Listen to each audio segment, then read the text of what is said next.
సిద్దిపేట జిల్లా మార్కుక్ మండలం కొండపోచమ్మ సాగర్లోకి నీటిని విడుదల చేసి సాగర్ నుండి కాలువల సాయంతో శ్రీ గిరిపల్లి, అంగడి కిష్టాపూర్, చేబర్తి చుట్టూ ఉన్న భూములకు ప్రభుత్వం నీటిని విడుదల చేయడం పట్ల రైతులు హర్షం వ్యక్తం చేశారు. ఈ సందర్భంగా రైతులు మాట్లాడుతూ మెదక్ ఎంపీ రఘునందన్ రావును కలిసి వినతి పత్రం అందజేయడం వల్ల తాను సానుకూలంగా స్పందించి ఈఎల్సీ అధికారులకు ఫోన్ చేసి ఎట్టి పరిస్థితుల్లో కోనాపూర్ పంప్ హౌస్ నుండి కొండపోచమ్మ సాగర్లోకి నీటిని విడుదల చేయాలని మాట్లాడటం జరిగిందన్నారు. అందుకు అధికారులు స్పందించి శ్రీగిరిపల్లి, అంగడి కిష్టాపూర్, చేబర్తి కాలువలో నీటిని నింపి రైతులను ఆదుకున్నట్లు చెప్పారు. నీరు విడుదలైన సందర్భంగా రైతులు గంగమ్మ తల్లికి పూజ చేసి కొబ్బరికాయలు కొట్టి ఆనందం వ్యక్తం చేశారు. ఈ సందర్భంగా ఎంపీ ప్రభుత్వానికి కృతజ్ఞతలు తెలిపారు.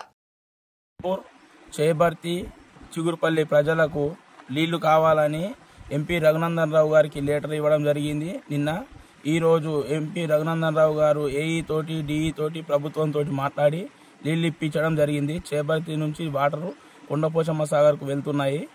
దీనివల్ల రఘునందన్ రావు గారికి కృతజ్ఞతలు తెలుపుతూ ప్రభుత్వానికి గిట్ట కృతజ్ఞతలు తెలుపుతున్నాము. చేబర్తి, అంగడి కిష్టాపూర్, చిగురుపల్లి గ్రామ రైతులకు కష్టాలు చూడలేక ఎంపీ రఘునందన్ రావుని నిన్న కలవడం జరిగింది. కలిసి లెటర్ అందించడం ద్వారా అధికారులకు కాల్ చేసిండు, ఫోన్ చేసి మాట్లాడి రైతుల కష్టాలు తీర్చాడు. వాటర్ ఇప్పినందుకు ఎంపీ రఘునందన్ రావుకి వారికి కృతజ్ఞతలు తెలుపుతున్నాము. అలాగే ప్రభుత్వానికి కూడా కృతజ్ఞతలు తెలుపుతున్నాము.